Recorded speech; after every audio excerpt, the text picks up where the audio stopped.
তারা তার বাড়ি কেড়ে নিয়েছিল এবং তাকে তার গ্রাম থেকে তাড়িয়ে দিয়েছিল।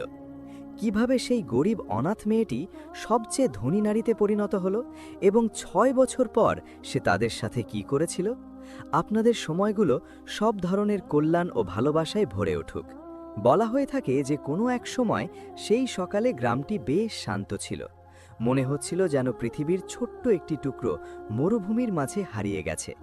আর আকাশ, মাটির তৈরি ঘরবাড়ি, পুরনো কাঠের দরজা, বাতাসের সামনে মাথা উঁচু করে দাঁড়িয়ে থাকা হাতে গোনা কয়েকটি খেজুর গাছ এবং একটি ছোট্ট বাজার যেখানে গ্রামের মানুষ প্রতিদিন ফজরের পর জড়ো হতো।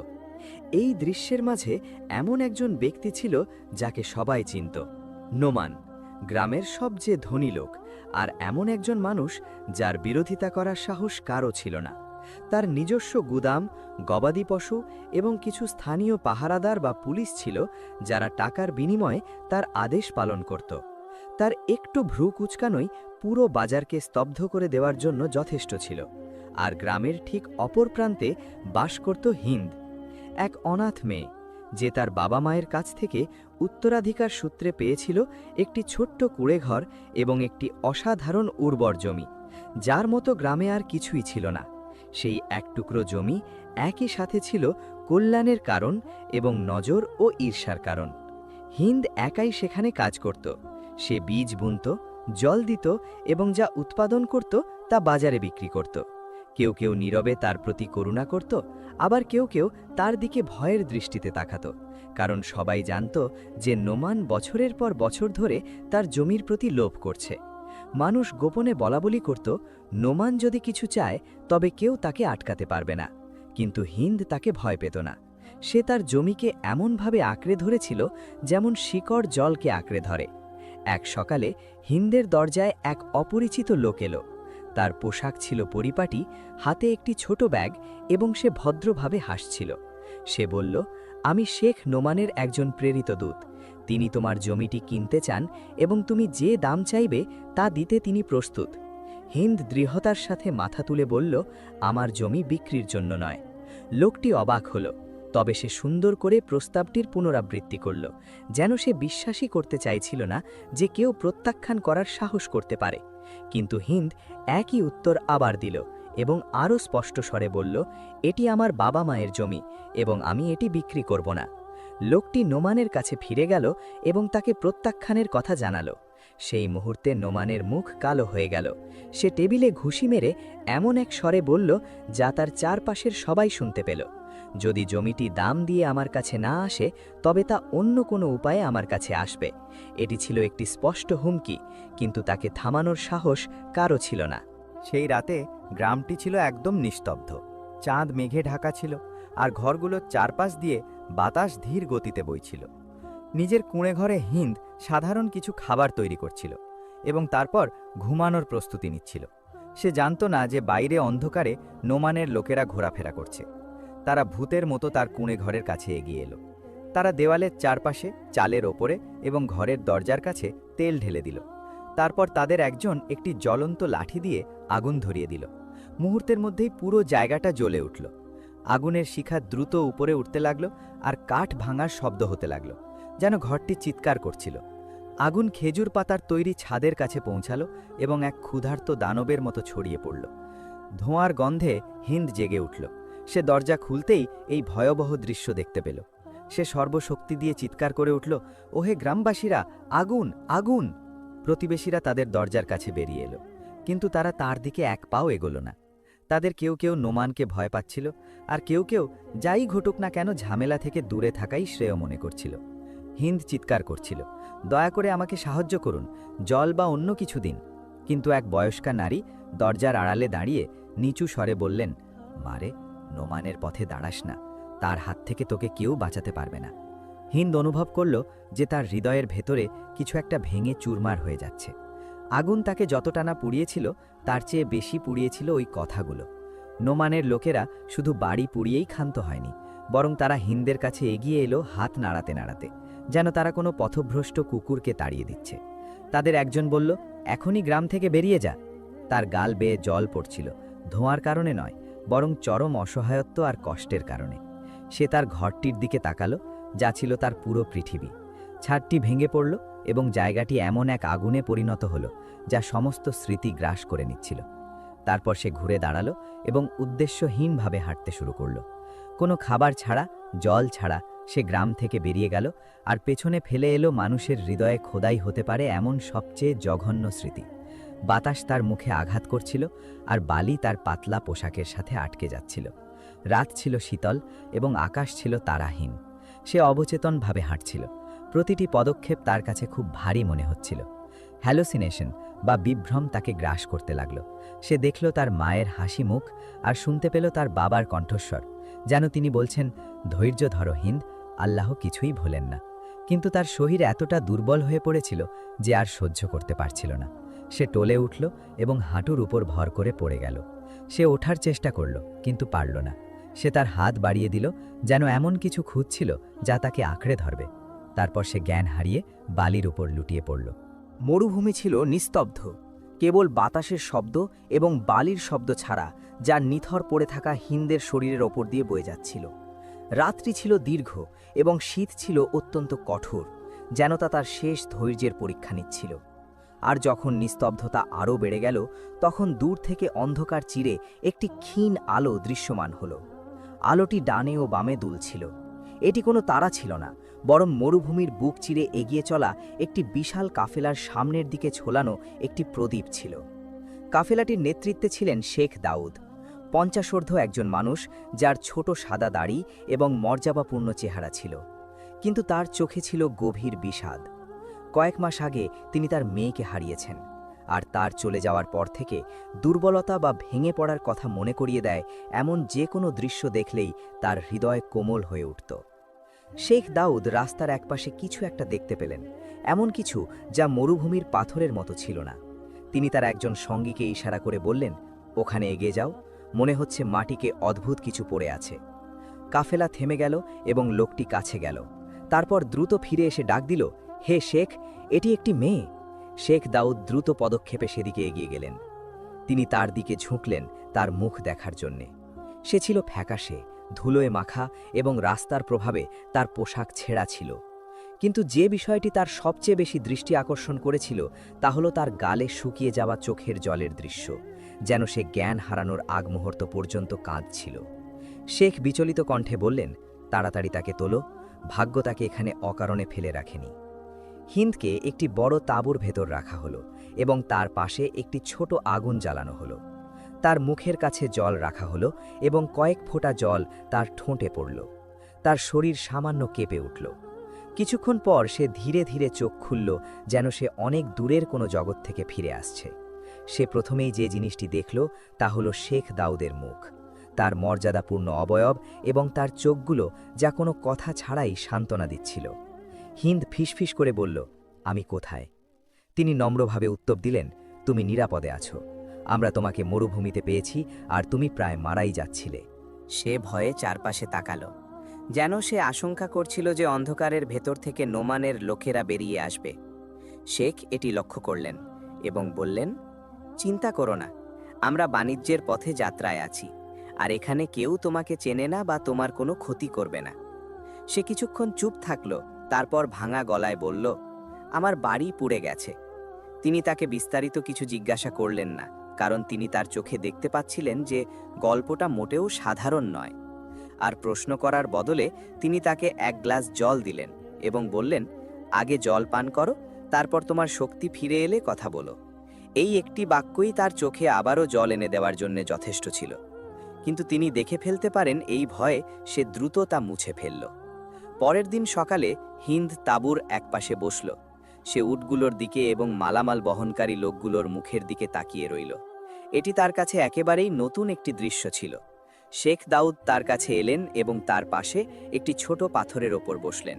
তিনি শান্তভাবে বললেন, আমি জানি তোমার সাথে যা ঘটেছে তা সহজ ছিল না, কিন্তু মানুষ যদি রাত থেকে বেঁচে ফিরতে পারে তবে সে একটি নতুন দিন শুরু করতে পারে।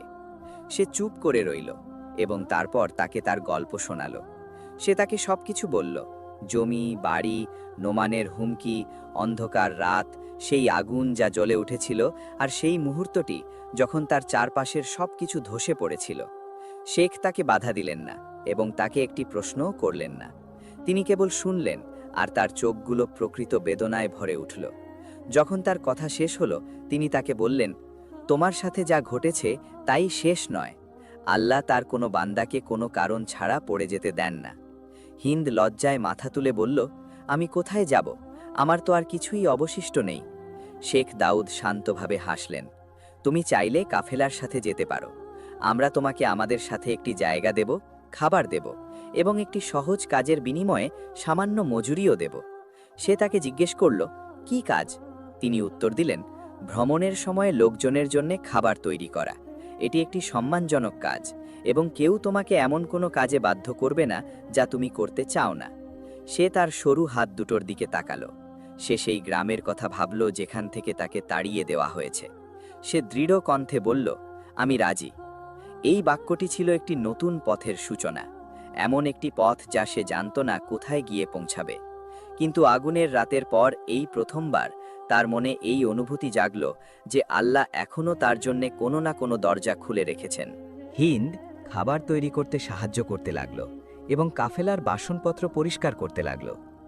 সে শান্ত ছিল, কিছুটা ভগ্ন হৃদয়, কিন্তু তার ভেতরে একটি নতুন জাগরণ সৃষ্টি হচ্ছিল। এবং যখনই কাফেলা কোনো স্টেশনে থামত আর সে বাজারে যেত, সে দূর থেকে দাঁড়িয়ে ব্যবসায়ীদের পর্যবেক্ষণ করত। কিভাবে তারা দরদাম করে, কিভাবে তারা তাদের জিনিসের দাম বাড়ায়, কিভাবে তারা ক্রেতাদের চেহারা পড়ে, কিভাবে তারা ভালো মানের জিনিস বেছে নেয়। হিন্দ এমন সব জিনিস লক্ষ্য করত যা অন্য কেউ করত না। কিভাবে একজন ব্যবসায়ী মিথ্যা বলার সময় তার হাত নাড়ে, কিভাবে একজন ক্রেতা সত্যি কোনো কিছু চাইলে নিজের চোখ নামিয়ে নেয়, কিভাবে ভালো মানের কাপড় খারাপ কাপড়ের চেয়ে ভিন্নভাবে ভাঁজ করা থাকে। শেখ দাউদ এই সব কিছু লক্ষ্য করলেন। একদিন তিনি তাকে বললেন, আমি দেখছি তুমি রান্নার চেয়ে ব্যবসায়ীদের দিকেই বেশি নজর রাখছ। সে লাজুক হেসে বলল, আমি জানি না, তবে ব্যবসা আমাকে আকর্ষণ করে। শেখ এবার তার দিকে এক ভিন্ন দৃষ্টিতে তাকালেন, এমন দৃষ্টি যা কোনো বীজ অঙ্কুরিত হওয়ার আগেই তাকে দেখতে পায়। তিনি বললেন, তুমি হয়তো কাফেলার একজন সাধারণ সহায়িকার চেয়েও বড় কিছু হতে পারো। সময় তা বলে দেবে। তিনি জানতেন না যে এই সাধারণ মুহূর্তটি একজন মহান ব্যবসায়ীর জন্মের সূচনা ছিল, যে সময় এলে নিজের ভাগ্য পরিবর্তন করে ফেলবে। কাফেলাটি এক শহর থেকে আরেক শহরে ভ্রমণ করছিল এবং প্রতি কয়েকদিন পর পর বিভিন্ন বাজারে থামছিল। প্রতিটি নতুন স্টেশনে হিন্দ অনুভব করত যে ব্যবসার জগৎটা শুধুই কেনাবেচার নয়, বরং এটি একটি শিল্প যার নিজস্ব গোপন রহস্য রয়েছে। সে সকালে খাবার তৈরিতে সাহায্য করত, আর তারপর দুপুরে সে নিজেকে বাজারের কাছে খুঁজে পেত, নীরবে ব্যবসায়ীদের পর্যবেক্ষণ করত। এমন এক দৃষ্টি যা কিছু একটা খুঁজছিল, যা সে নিজেও এখনো জানে না। শেখ দাউদ তার কৌতূহল লক্ষ্য করেছিলেন, কিন্তু তিনি কোনো হস্তক্ষেপ করলেন না। তিনি তাকে তার নিজের বেছে নেওয়া পথেই শিখতে দিলেন। একদিন কাফেলাটি একটি ছোট শহরে থেমে থাকার সময় একজন ব্যবসায়ী শেখ দাউদকে তার হিসাবের খাতাগুলো পরীক্ষা করতে সাহায্য করার অনুরোধ করল। ব্যবসায়ীর সন্দেহ ছিল যে কোথাও কোনো ঘাটতি রয়েছে, যার কারণ সে জানে না। শেখ খাতাগুলো নিলেন এবং একটি বড় গাছের ছায়ায় বসলেন। হিন্দ কিছু বাসনপত্র হাতে নিয়ে তার পাশ দিয়ে যাচ্ছিল। তখন সে খেয়াল করল হিসাবের পাতাগুলো তার সামনে খোলা রয়েছে। সে একটু ইতস্তত করল, তারপর নম্রভাবে জিজ্ঞেস করল, আমি কি আপনাকে একটু দেখতে দেবেন? শেখ হাসলেন এবং বললেন, অবশ্যই, হয়তো তুমি এমন কিছু দেখতে পাবে যা আমরা দেখতে পাচ্ছি না। হিন্দ খুব মনোযোগ দিয়ে বসল এবং পৃষ্ঠাগুলো উল্টাতে শুরু করল। 1 মিনিট, 2 মিনিট অতিবাহিত হল। তারপর একটি পৃষ্ঠায় সে একটি ছোট সংখ্যার কাছে এসে থামল। সে মৃদুস্বরে বলল, হে শেখ, এই সংখ্যাটি আজকের মোটের সাথে মিলছে না। শেখ ভ্রু কুঁচকে বললেন, কিভাবে? সে একটি ছোট টেবিলের দিকে ইঙ্গিত করে বলল, এখানে নিবন্ধিত পণ্যের মূল্য ব্যবসায়ী যা পেয়েছে তার চেয়ে বেশি। একটি নির্দিষ্ট পার্থক্য রয়েছে যা একাধিক দিন ধরে পুনরাবৃত্তি হচ্ছে। শেখ আরও কাছে এলেন এবং যত্ন সহকারে সংখ্যাগুলো পরীক্ষা করতে লাগলেন। তার কথা পুরোপুরি ঠিক ছিল। তিনি বিস্ময়ের সাথে বললেন, তুমি এটা কিভাবে খেয়াল করলে? সে সহজভাবে উত্তর দিল, সংখ্যাগুলো সবসময় সত্যবাদী হয়, আর যদি কোনো দিন সেগুলো মিথ্যা বলে তবে তা দ্রুত ধরা পড়ে যায়।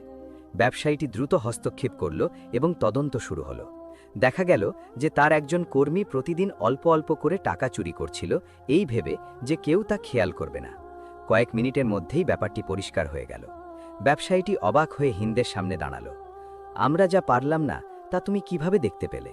সে লাজুকভাবে বলল, আমি জানি না, হয়তো আমি ছোটখাটো বিষয়গুলো লক্ষ্য করতে অভ্যস্ত তাই।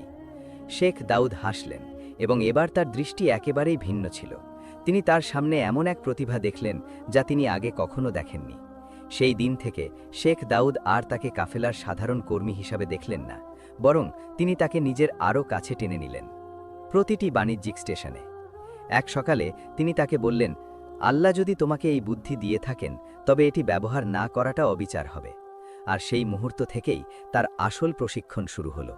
তিনি তাকে দামি রেশম এবং সাধারণ রেশমের পার্থক্য, আসল মশলার গন্ধ ও রং, কিভাবে পণ্যের মূল্য নির্ধারণ করতে হয়, দাম শোনার আগে দরদামের গোপন কৌশল, কাফেলাগুলো যে পথ দিয়ে যাতায়াত করে, ব্যবসায় ব্যবহৃত ফার্সি ও তুর্কি ভাষার সাধারণ শব্দগুলো শেখাতে লাগলেন। হিন্দ অত্যন্ত মনোযোগ দিয়ে শুনত, দ্রুত মুখস্থ করে নিত এবং এমনভাবে প্রশ্ন করত যা প্রমাণ করত তার মনটি শুধু শুনেই ক্ষান্ত হয় না, বরং বোঝেও। সন্ধ্যায় সে একা আগুনের পাশে বসত। সে সারাদিনে যা শিখেছে তা নিয়ে ভাবত।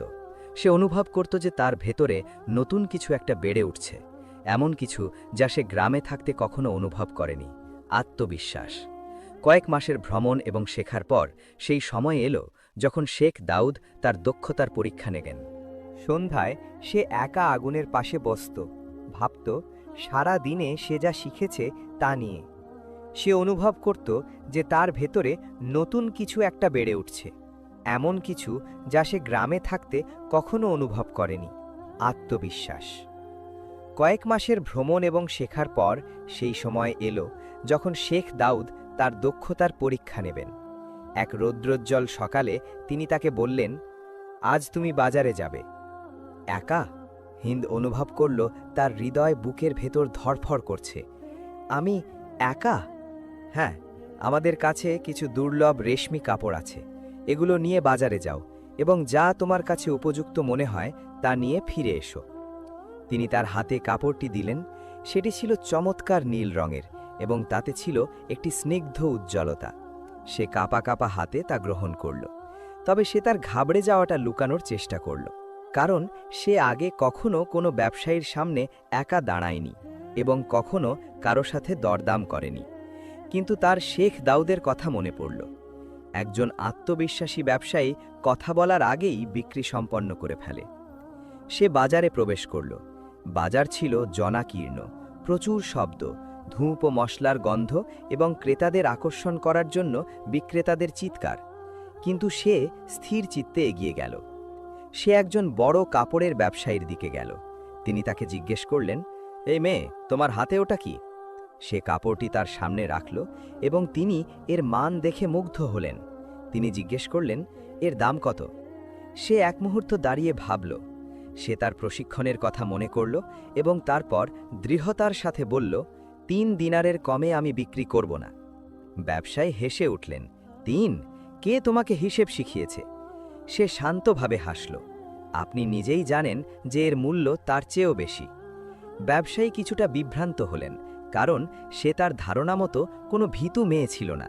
তিনি কাপড়টি হাতে উল্টে পাল্টে দেখলেন, সুতো পরীক্ষা করলেন, তারপর বললেন, ঠিক আছে, আমি তোমাকে 2.5 দিনার দেব।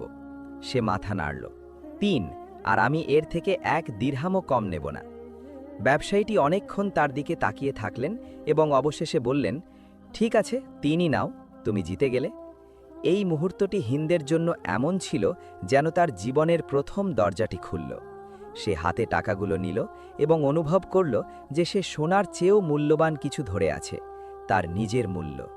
সে শেখ দাউদের কাছে ফিরে গেল, আর সে যেন বিশ্বাসই করতে পারছিল না যে সে কি করেছে। সে তাকে টাকাটা দিল। তিনি হেসে বললেন, লাভের অংশটি তোমার, কারণ এটি তোমার পরিশ্রমের প্রথম ফল। তখন হিন্দ তার চোখের জল আটকে রাখতে পারল না। এগুলো দুঃখের জল ছিল না, বরং এগুলো ছিল আনন্দের এবং নিজের ভেতরের এই স্বীকৃতির জল যে ভাগ্য তাকে নিভিয়ে দেয়নি, বরং সে তার ভেতরে আরও বড় কিছু জ্বালিয়ে দিচ্ছিল। সেই মুহূর্তটি ছিল পথের শুরু। কাফেলাটি এমন এক শহরের দিকে এগিয়ে যাচ্ছিল যার মতো কোনো শহর হিন্দ আগে কখনো দেখেনি, আর প্রতিটি পদক্ষেপে তার বুক আরও দ্রুত স্পন্দিত হচ্ছিল। রাস্তাটি ছিল দীর্ঘ, কিন্তু বাগদাদ ছিল সম্পূর্ণ ভিন্ন কিছু। ভোরের প্রথম আলোর সাথে সাথেই বাগদাদ তাদের সামনে দৃশ্যমান হলো। একটি বিশাল শহর, আকাশচুম্বী উঁচু প্রাচীর, বিশাল কাঠির দরজা, যা অন্য জগতের প্রবেশদ্বার হিসেবে দাঁড়িয়ে আছে। কাফেলাটি দরজার কাছাকাছি আসতেই বিভিন্ন শব্দ একসাথে মিলে যেতে লাগল। বিক্রেতাদের ডাক, কামারদের হাতুড়ির শব্দ, রুটির গন্ধ, শিশুদের চিৎকার, মুদ্রার ঝনঝনানি, সবকিছুই ছিল প্রাণবন্ত, এমনভাবে প্রাণবন্ত যা হিন্দ আগে কখনো অনুভব করেনি। তার চোখ এদিক সেদিক তাকানো থামাতে পারছিল না। দোকানগুলো থেকে রঙিন কাপড় ঝুলছে, সিরিয়া ও ইয়েমেন থেকে আসা কাফেলা, মালবাহী গাধা, ধর্মগুরু, আলেম, ব্যবসায়ী এবং সরাইখানা, যা অপরিচিতদের স্বাগত জানাচ্ছে। তার বিস্ময় দেখে শেখ দাউদ হেসে বললেন, হে হিন্দ, কেউ বাগদাদে প্রবেশ করার পর আগের মতো থাকে না। তার কথাগুলো ছিল একটি ভবিষ্যৎবাণীর মতো, কিন্তু সে তখনও এর অর্থ বুঝতে পারেনি। কাফেলাটি বড় বাজারে প্রবেশ করল। এখানকার বাজারগুলো ছোট গ্রামের বাজারের মতো ছিল না, বরং এটি ছিল একটি সম্পূর্ণ জগৎ। রেশম বাজার, তামার বাজার, আতর ও মশলা বিক্রেতাদের বাজার, যেখানে শুধুমাত্র সুবাসী মানুষের প্রতিটি ইন্দ্রিয়কে জাগিয়ে তোলার জন্য যথেষ্ট ছিল। হিন্দ জানত না যে এই জগৎটি পরবর্তীতে তার নিজস্ব জগতে পরিণত হবে। তাদের পৌঁছানোর কয়েকদিন পর শেখ দাউদ একটি বড় সরাইখানায় থামলেন এবং তিনি তার পণ্য প্রদর্শন করতে চাইলেন। হিন্দ তার পেছনে দাঁড়িয়েছিল। সে তাকে কাপড়গুলো সাজাতে সাহায্য করছিল, মানুষের মুখগুলো পর্যবেক্ষণ করছিল এবং ব্যবসায়ীদের মধ্যে চলা কথোপকথন শুনছিল। আর যেহেতু সে ছিল অপরিচিত, তাই কিছু ব্যবসায়ী তাকে তাচ্ছিল্য বা উপহাসের চোখে দেখছিল। তাদের একজন হেসে বলল, হে শেখ দাউদ, কবে থেকে আপনি একজন নারীর পরামর্শ নেওয়া শুরু করলেন? শেখ কোনো উত্তর দিলেন না, কিন্তু হিন্দ তার হৃদয়ে একটি খোঁচা অনুভব করল। তবুও তার জবাব দেওয়ার কোনো ইচ্ছা হলো না, বরং সে কথার মাধ্যমে নয়, কাজের মাধ্যমে নিজেকে প্রমাণ করার আকাঙ্ক্ষা অনুভব করল। আর বাজারে তার প্রথম দিনেই সে একটি কঠোর শিক্ষা পেয়েছিল। বাজারটি ছিল কোলাহলপূর্ণ এবং একজন ব্যবসায়ী শেখ দাউদের কাছে একটি কাপড়ের গুচ্ছ কেনার প্রস্তাব দিয়েছিল। শেখ যখন কাপড়ের পরিমাণ পরীক্ষা করছিলেন, তখন অন্য একজন লোক হিন্দের পাশে এসে দাঁড়ালো এবং হাসল। তুমি কি কিছু দিনার উপার্জন করতে চাও? আমার কাছে কিছু জিনিস আছে যা আমি দ্রুত বিক্রি করতে চাই। সে তার পথের একেবারে শুরুতে থাকা একজন যুবতী ছিল, তাই সে ভাবল হয়তো লোকটি তাকে একটি ছোট ব্যবসার প্রস্তাব দিচ্ছে। সে তাকে একটি ভাঁজ করা কাপড়ের টুকরো ধরিয়ে দিয়ে বলল, আমাকে শুধু 2 দিনার দাও, আর এটি বিক্রি করলে তুমি আরও বেশি লাভ করবে। কাপড়টিকে সাধারণ মনে হচ্ছিল, আর হিন্দের তখনও এতটা অভিজ্ঞতা ছিল না যে সে বুঝবে খারাপ কাপড় এমনভাবে ভাঁজ করা থাকে যা চোখকে ধোঁকা দেয়। সে তাকে 2 দিনার দিল, যা সে কাফেলায় কাজ করে জমিয়েছিল, এবং কাপড়টি নিয়ে নিল। কিন্তু কয়েক মিনিট পর যখন শেখ দাউদ তার দিকে তাকালেন, তিনি তাকে একটি শান্ত দৃষ্টিতে দেখলেন, কিন্তু কেবল একটি শব্দ বললেন, ওটা ফিরিয়ে দাও। সে কাপড়টি খুলল এবং দেখল যে এটি অত্যন্ত খারাপ সুতোর, প্রান্তগুলো ছেঁড়া এবং এর মূল্য আধা দিরহামও হবে না।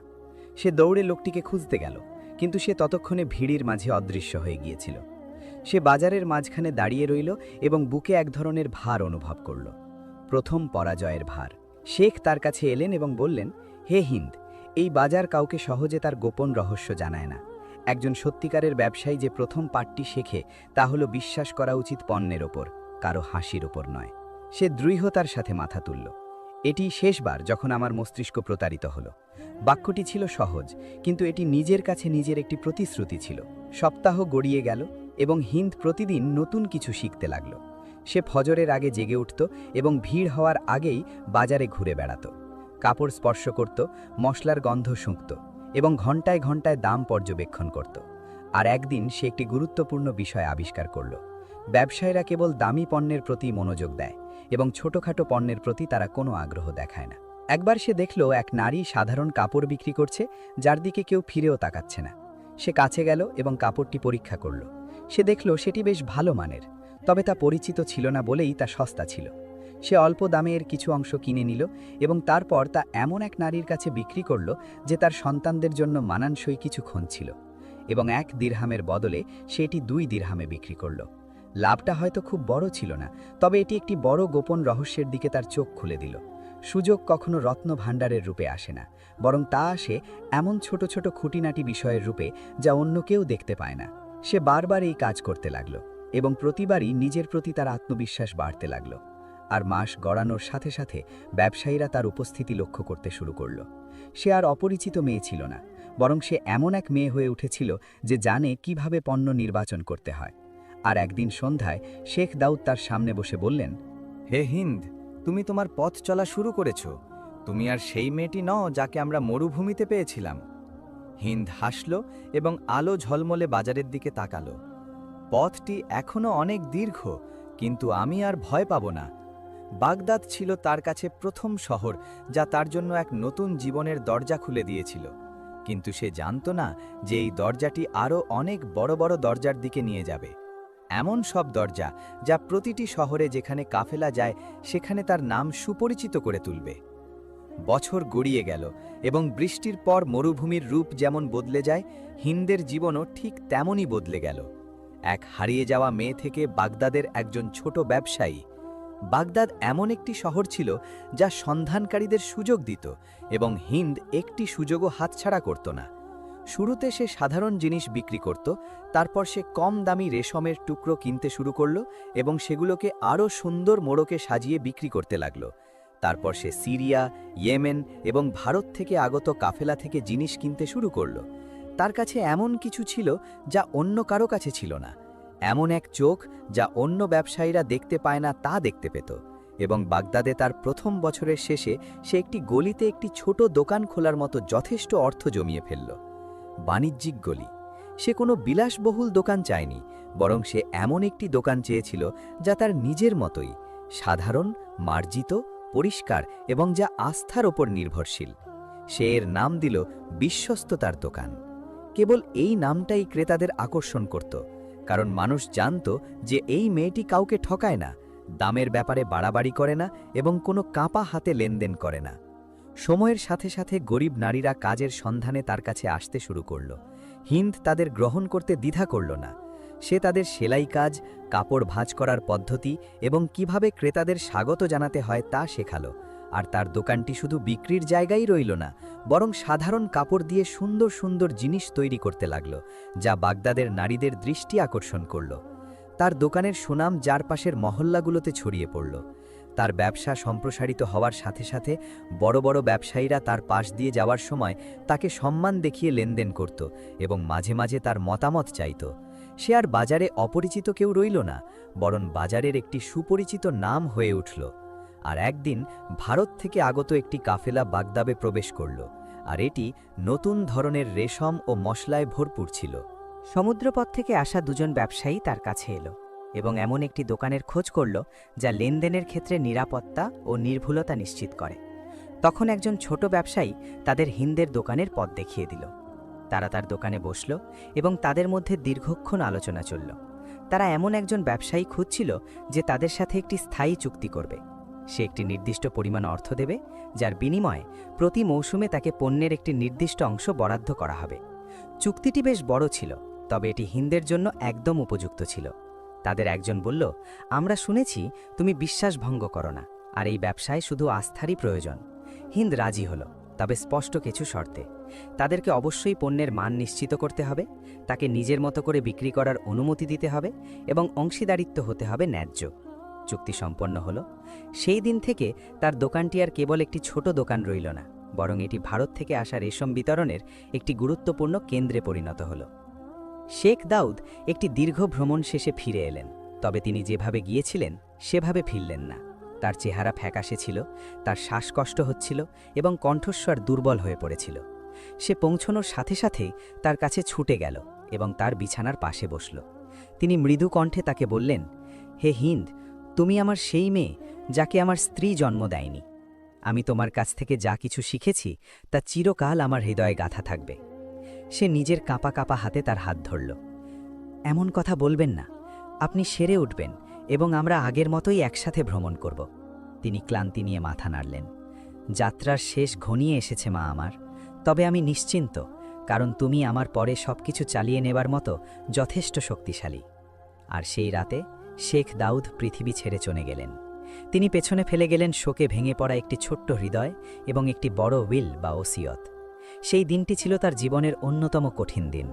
পরদিন হিন্দ জানতে পারল যে শেখ তার সমস্ত সম্পত্তির উইল তার নামে করে গেছেন। তার টাকা, পণ্য, কাফেলায় তার অংশ এবং সারা জীবন তিনি যা কিছু জমিয়েছিলেন। তিনি তার উইলে লিখেছিলেন, সে আমার মেয়ে। আমার মৃত্যুর পরও আমার হাত যেন তার প্রতি প্রসারিত থাকে। হিন্দ মানুষের সামনে কাঁদেনি, কিন্তু যখন সে তার ঘরের দরজা বন্ধ করল, সে দেওয়াল ঘেঁষে বসল এবং এমনভাবে কাঁদল যেমনটা সে কুঁড়ে ঘরে আগুন লাগার রাতের পর আর কখনো কাঁদেনি। তাকে দাফন করার পর সে একাই তার কবরের কাছে গেল। শহরটি নিস্তব্ধ ছিল এবং কাছের গাছগুলোর ওপর দিয়ে বাতাস বয়ে যাচ্ছিল। সে কবরের পাশে বসল এবং শান্তভাবে বলল, হে শেখ দাউদ, আপনি আমাকে শক্তিশালী ও ন্যায়পরায়ণ হতে শিখিয়েছেন এবং কারো প্রতি অবিচার না করতে শিখিয়েছেন। সে তার মাথা তুলল। তার চোখগুলো এমন এক আগুনে জ্বলছিল যা বহু বছর ধরে নেভেনি। কিন্তু একটি অবিচার রয়ে গেছে, যার বিচার এখনো হয়নি। আমার বাবার ঘর পুড়িয়ে দেওয়া হয়েছিল এবং আমাকে বিনা দোষে তাড়িয়ে দেওয়া হয়েছিল। সে একটু চুপ করে রইল, তারপর বলে চলল, আমি আপনাকে কথা দিচ্ছি, আমি আমার অধিকার ফিরিয়ে আনব।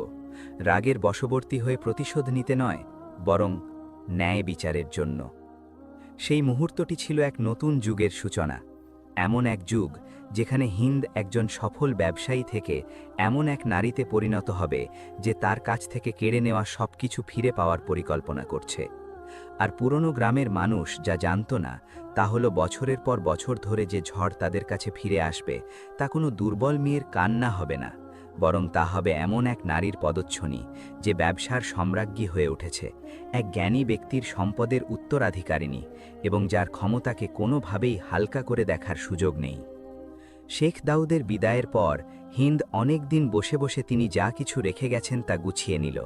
ব্যবসার খাতা, ব্যবসায়ীদের নাম, চুক্তিপত্র, লেনদেন, কাফেলার পথ এবং এমন কিছু কাগজপত্র যা সে জানতও না যে কতটা মূল্যবান। তার সামনের সবকিছু কেবল একটি কথাই বলছিল, তুমি এখন যা কল্পনা করতে পারো তার চেয়েও বেশি কিছু করতে সক্ষম। কিন্তু সে সেই রাতটি ভুলতে পারেনি। কুঁড়ে ঘরের আগুন, তার চিৎকার, মানুষের দৃষ্টি এবং নোমান একজন অস্পৃশ্য রাজার মতো দাঁড়িয়ে আছে। অতীতের সব স্মৃতি তার চোখের সামনে ভেসে উঠল, যেন সময় তাকে আবারও পেছনে নিয়ে যাচ্ছে। সে কাগজপত্রের ওপর হাত রাখল এবং নিজেকে বলল, সময় এসে গেছে। তার একজন বুদ্ধিমান লোকের প্রয়োজন ছিল, যে জানে কিভাবে নিজের পরিচয় গোপন রাখতে হয় এবং কিভাবে এমন একটি কথা বলতে হয় যা মানুষের হৃদয়ে লোভের আগুন ধরিয়ে দেয়। আর সে জাফরের চেয়ে ভালো কাউকে পেল না। জাফরের বয়স ছিল 30-এর চড়ার দিকে। লম্বা, দেখতে সুন্দর, ভদ্রভাবে কথা বলতো এবং জানত কিভাবে কয়েক মিনিটের মধ্যে মানুষের আস্থা অর্জন করতে হয়। সে শেখ দাউদের সাথে কয়েক বছর ধরে কাজ করেছিল এবং তার প্রতি অনুগত ছিল। এই কারণে হিন্দ তাকে সবার চেয়ে বেশি বিশ্বাস করত। সে তাকে বাগদাদে তার দোকানে ডেকে পাঠালো। সে যখন প্রবেশ করল তখন সে তার চোখে এমন এক নতুন কিছু দেখতে পেল যা সে আগে কখনো দেখেনি। একজন শক্তিশালী নারীর স্থিরতা এবং এমন এক আগুন যা কোনো নারী কখনো ভুলে যায় না। সে তাকে বলল, আপনার আদেশ মালকিন। সে তাকে একটি ছোট ব্যাগ এবং কাগজপত্র ভরা একটি ফাইল দিল। তুমি সেই গ্রামে যাবে যেখান থেকে আমি এসেছি। সে শান্তভাবে তাকে জিজ্ঞেস করল, আপনি কি আপনার জমি ফিরে পেতে চান? সে মাথা নাড়ল। আমি আমার জমির চেয়েও বেশি কিছু চাই, আমি পুরো গ্রামটাই চাই। জাফর অবাক হল না, কারণ সে জানত যে হিন্দ কোনো কথা বলে না যদি না সে তার জন্য প্রস্তুত থাকে। সে তাকে বলল, তুমি গ্রামবাসীদের কাছে তাদের জমি কেনার প্রস্তাব দেবে। তাদের বলবে যে তুমি এমন একজন নারীর প্রতিনিধি যিনি গ্রামে বিনিয়োগ করতে চান। সে তাকে জিজ্ঞেস করল, আর তারা যদি আমাকে জিজ্ঞেস করে যে আপনি কে? সে হাসল। একজন রহস্যময়ী নারী, শুধু এইটুকুই তাদের জানার প্রয়োজন। তারপর সে বলতে থাকল, দাম বাড়িয়ে দেবে, তাদের অবাক করে দেবে, তাদের এটা ভাবতে দেবে যে জমিটি একটি রত্ন ভাণ্ডার এবং তারা যদি এটি বিক্রি করে তবে তারা বিপুল সম্পদের মালিক হবে। জাফর উঠে দাঁড়ালো, বুকে হাত রাখল এবং আত্মবিশ্বাসের সাথে বলল, আমি কেন বিক্রি করছি তা জিজ্ঞেস করার আগেই তাদের দিয়ে বিক্রি করিয়ে নেব। কয়েকদিন পর জাফর গ্রামে পৌঁছল। তার গ্রামে প্রবেশটা ছিল অন্যরকম। সে কোনো সাধারণ মানুষ ছিল না, বরং তাকে দেখে একজন ধনী, পরিপাটি ব্যক্তি মনে হচ্ছিল, যে এমন একটি ঘুমায় চড়ে এসেছিল যা গ্রামের মানুষ আগে কখনো দেখেনি। মানুষের মাঝে ফিসফিসানি শুরু হলো, এই লোকটি কে? মনে হচ্ছে একজন বড় ব্যবসায়ী। সেখানে কেন এসেছে? পুরুষরা চত্বরে জড়ো হলো এবং জাফর একটি সুন্দর হাসি নিয়ে এগিয়ে এলো। তারপর সে বলল, সম্মানিত উপস্থিতি, আমি বাগদাদ শহর থেকে এসেছি এমন একজন নারীর প্রতিনিধি হিসাবে যিনি এখানকার জমি কিনতে ইচ্ছুক। তাদের একজন জিজ্ঞেস করল, আমাদের গ্রামে জমি কিনবে? তার এখানে কি ভালো লেগেছে? জাফর মাপা আত্মবিশ্বাসের সাথে উত্তর দিল, ওই নারীর একটি বড় পরিকল্পনা আছে এবং যে তাড়াতাড়ি বিক্রি করবে তাকে দ্বিগুণ দাম দিতে তিনি প্রস্তুত। এই দ্বিগুণ শব্দটাই মানুষের চেহারার রং বদলে দেওয়ার জন্য যথেষ্ট ছিল। একজন বৃদ্ধ লোক এগিয়ে এসে বলল, তুমি কত দেবে? জাফর ব্যাগটা খুলল এবং সেখান থেকে এমন পরিমাণ অর্থ বের করল যা গ্রামের মানুষ সারা জীবনেও স্বপ্নে দেখেনি। দৃশ্যটি ছিল বজ্রপাতের মতো, আর সেখান থেকেই খেলা শুরু হলো। কেবল গ্রামবাসীরাই এই আকাঙ্ক্ষার বশে চালিত হয়নি, বরং ধনী ও অহংকারী নোমানও, যে ভাবত গ্রামটা তারই রাজত্ব, সেও অনুভব করল যে লোভ তার মনকে গ্রাস করছে। জাফরকে জিজ্ঞেস করল, আর ঘরবাড়িগুলোর কি হবে? নারী কি সেগুলোও কিনতে চান? জাফর হাসল, সব কিছু। গ্রামের লোকদের চোখে দ্বিধা দেখা দিল। যে বাড়ি তারা পূর্বপুরুষদের কাছ থেকে পেয়েছে, যে জমিতে তারা তাদের জীবনের সমস্ত স্মৃতি বুনেছে, এই সব কিছু বিক্রি হয়ে যাবে। কিন্তু লোভ স্মৃতির চেয়েও শক্তিশালী। মানুষ একের পর এক চুক্তিতে সই করতে শুরু করল। কেউ তার ছেলেকে বিয়ে দিতে চায়, কেউ ভ্রমণ করতে চায়, আর কেউ শহরে নতুন ব্যবসা শুরু করতে চায়। তবে নোমান ছিল প্রথম যে সই করেছিল। সে সই করার সময় বলল, তোমার মালকিনকে বলো যে সে আফসোস করবে না, কারণ আমি তাকে গ্রামের সবচেয়ে সেরা জমি দিচ্ছি। সে জানত না যে সে তার প্রতিপত্তির সর্বশেষ অবশিষ্টটুকুই বিক্রি করে দিচ্ছে। মাসের শেষে যা সমস্ত চুক্তি, জমি, বাড়ি, খামার এবং এমনকি জলের নহরের কাছের বড় চত্বরটিও সংগ্রহ করে ফেলেছিল। তারপর সে মানুষের সামনে ঘোষণা করল, আজ থেকে পুরো গ্রামটি একজন নারীর সম্পত্তিতে পরিণত হল। একজন তাকে চিন্তিত হয়ে জিজ্ঞেস করল, আর আমাদের কি হবে? জাফর উত্তর দিল, তোমরা শিগগিরই তা জানতে পারবে। সে গ্রাম ছেড়ে চলে গেল, পেছনে ফেলে গেল প্রশ্ন আর ভয়ের এক কোলাহল। তবে সবচেয়ে অদ্ভুত ব্যাপার হলো, যখন গ্রামের মানুষ শহরে গেল তাদের পাওয়া টাকা নিয়ে, তখন তারা বিক্রি করার মতো একটি দোকানও পেল না, কোনো ফাঁকা জমিও পেল না, এবং টাকা খরচ করার মতো কোনো বাস্তব সুযোগও পেল না। জিনিসপত্রের দাম বাড়তে শুরু করল এবং মানুষ অনুশোচনা করতে লাগল, কিভাবে আমরা এত সহজে প্রতারিত হলাম? এখন আমরা কিসের অপেক্ষা করছি? আর যখন পুরো গ্রামটি অনুশোচনায় ডুবছিল, তখন হিন্দ বাগদাদে পরবর্তী পদক্ষেপের জন্য প্রস্তুতি নিচ্ছিল। এরপর যা ঘটতে যাচ্ছিল তা ছিল যে কোনো মানুষের কল্পনার চেয়েও বড়। জাফরের গ্রাম ছাড়ার পর কয়েকদিন কেটে গেল। মানুষ এমন এক উদ্বেগের মধ্যে বাস করছিল যার কারণ বা শেষ তারা জানত না। তারা যে টাকা পেয়েছিল তা শহরে তার মূল্য হারাতে শুরু করেছিল। দাম বেড়ে গিয়েছিল, বিকল্প ছিল কম, এবং সবচেয়ে গুরুত্বপূর্ণ বিষয় হল, তারা নিজেদের জন্য কোনো ভবিষ্যৎ বা নতুন কোনো ঠিকানাও খুঁজে পায়নি। সবাই কোনো খবরের, কোনো আওয়াজের, কোনো চিঠির বা এমন কিছুর অপেক্ষায় ছিল যা তাদের বলে দেবে যে তাদের গ্রামের কি হবে। আর এক শান্ত সকালে মানুষ নীরবতা ভেঙে পড়া একটি শব্দ শুনতে পেল। দূর থেকে আসা ঢোলের শব্দ এবং রাস্তায় উড়তে থাকা ঘন ধুলোর মেঘ। বাচ্চারা চত্বরে গিয়ে দাঁড়ালো, পুরুষেরা তাদের ঘর থেকে বেরিয়ে এলো, এবং নারীরা দরজার আড়াল থেকে উঁকি দিল। সবাই সেই দীর্ঘ রাস্তার দিকে তাকিয়ে রইল যা শহরের দিকে নিয়ে যায়। ধুলো কাছে আসতেই দৃশ্যটি পরিষ্কার হতে লাগল। একটি বিশাল কাফেলা এবং তার পেছনে এমন এক শোভাযাত্রা যা গ্রামটি আগে কখনো দেখেনি। সজ্জিত ঘোড়া, বাক্স বোঝাই উট, বিলাসবহুল পোশাক পরা লোকজন এবং উড়ন্ত পতাকা। একজন লোক ফিসফিস করে বলল, এটা কি কোনো সুলতানের কাফেলা? অন্য একজন বলল, না, এটা একজন ক্ষমতাবর নারীর শোভাযাত্রা। রক্ষীদের দিকে তাকাও। মানুষজন চত্বরে জড়ো হলো, চোখ বড় বড় করে তারা অপেক্ষা করতে লাগল যে কি ঘটতে চলেছে। কাফেলাটি গ্রামের চত্বরের সামনে এসে থামল। সবকিছু শান্ত হয়ে গেল, মনে হলো বাতাসও যেন থেমে গেছে। প্রথমে একজন রক্ষী নামল, তারপর বন্ধ বড় গাড়িটির সামনে একটি ছোট মই রাখল। ধীরে ধীরে দরজাটি খুলল। রঙিন রেশমের এক বিলাসবহুল চাদর পরা একজন নারী নামলেন। দৃঢ় পদক্ষেপ এবং এমন এক উপস্থিতি যা পুরো স্থানটিকে এক গাম্ভীর্যে ভরিয়ে তুলল। সে এমনভাবে হাঁটছিল যেন সে এই মাটি ও এর প্রেতাত্মাদের চেনে। মানুষ ফিসফিস করতে লাগল, ইনি কে? আমি আমার জীবনে এত রাজকীয় কোনো নারী দেখিনি। ইনি কি সেই নারী যিনি গ্রামটি কিনেছেন? নারী চত্বরের মাঝখানে দাঁড়ালেন। গ্রামের মানুষ তার কাছাকাছি এলো, আর ঠিক সেই মুহূর্তে তাদের মুখগুলো জমে গেল, চাউল ঝুলে পড়ল এবং গলার স্বর নিচু হয়ে একেবারে নিস্তব্ধতায় রূপ নিল। এক নারী কাঁপা কাঁপা কণ্ঠে বলল, হিন্দ, এ তো হিন্দ।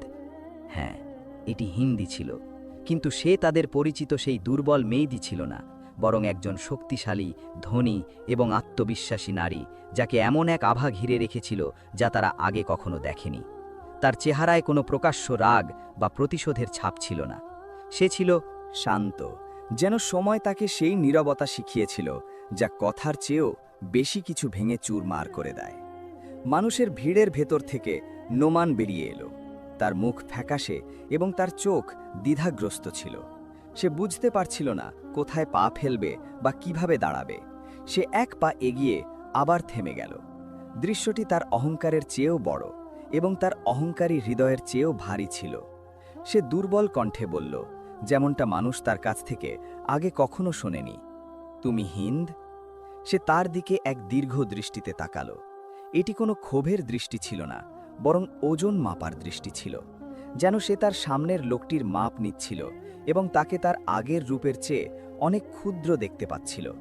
সে তার দিকে পা ফেলে এগিয়ে গেল, যতক্ষণ না সে মাত্র 2 হাত দূরে এসে দাঁড়ালো।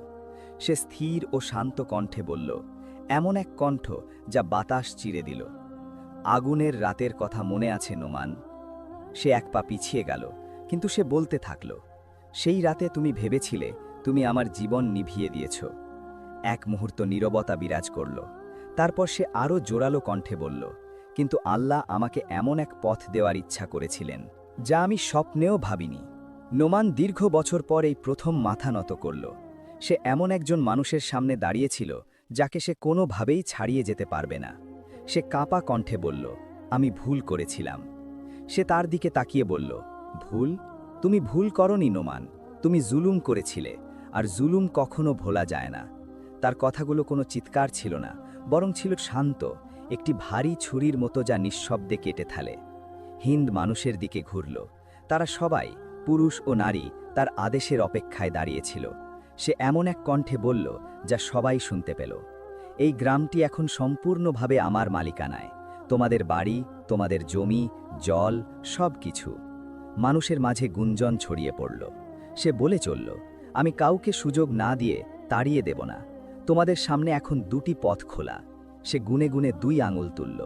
প্রথমটি, তোমরা চলে যাবে এবং তোমাদের কাছে যে টাকা অবশিষ্ট আছে তা নিয়ে নতুন কোনো গ্রাম খুঁজবে। কথাগুলো তাদের মনে গেঁথে যাওয়ার জন্য সে এক মুহূর্ত চুপ থাকল। দ্বিতীয়টি, তোমরা এখানেই থাকবে, কিন্তু আমার মালিকানাধীন জমিতে কাজ করবে। এক গভীর নীরবতার ঢেউ বয়ে গেল। কথাগুলো কঠোর ছিল, কিন্তু তা ছিল ন্যায্য। তারপর সে বলল, আমি কারো প্রতি জুলুম করব না, তবে আমি গতকালের জুলুমও ভুলব না। কাঁপতে কাঁপতে নোমান এক পা এগিয়ে এলো।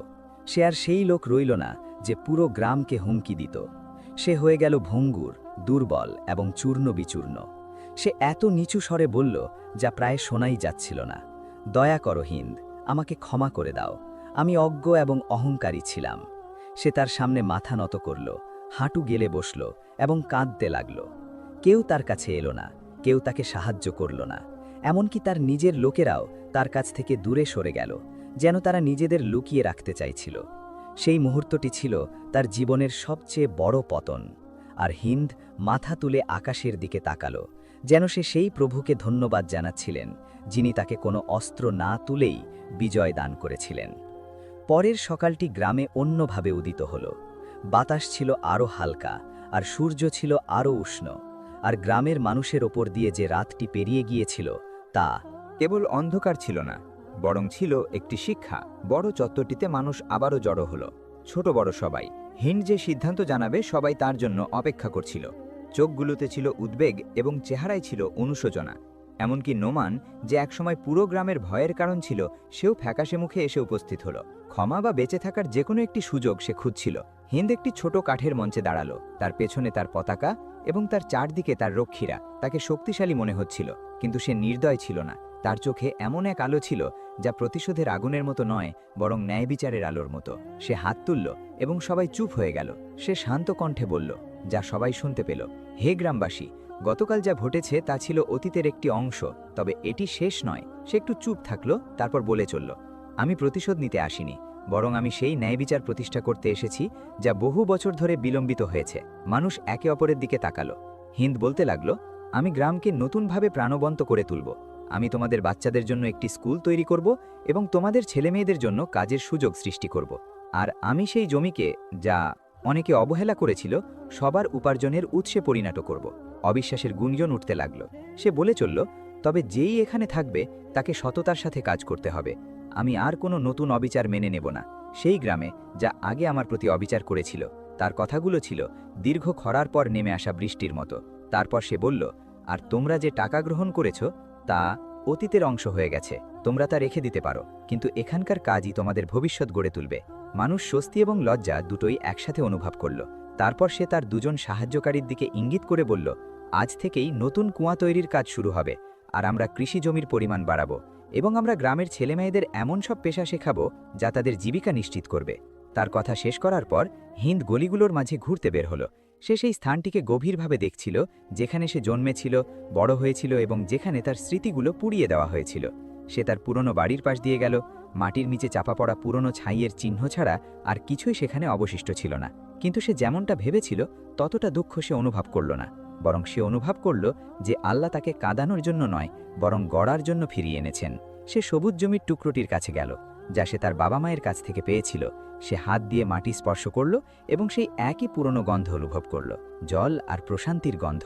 সে এমন এক কণ্ঠে বলল, যা সে ছাড়া আর কেউ শুনতে পেল না, মা, বাবা, আমি তোমাদের দেওয়া কথা মতো ফিরে এসেছি। আমাদের গল্প আগুনে শেষ হয়নি, বরং সেখান থেকেই শুরু হয়েছে। আর এই দিনই সবাই বুঝতে পারল যে গ্রামটি এক অনাথ মেয়ের প্রতি জুলুম করেছিল, আজ তা এমন এক নারীর হাতে ফিরে এসেছে যার ভাগ্য তাকে শিখিয়েছে কিভাবে গড়তে হয় এবং কিভাবে পৃথিবীতে ভারসাম্য ফিরিয়ে আনতে হয়। আর এভাবেই শেষ হলো হিন্দের গল্প, যে আগুনের গর্ভ থেকে জন্ম নিয়েছিল এবং ন্যায়বিচার প্রতিষ্ঠা করতে ফিরে এসেছিল। নতুন আরেকটি ভিডিওতে আবার দেখা হবে। নিরাপদ থাকুন।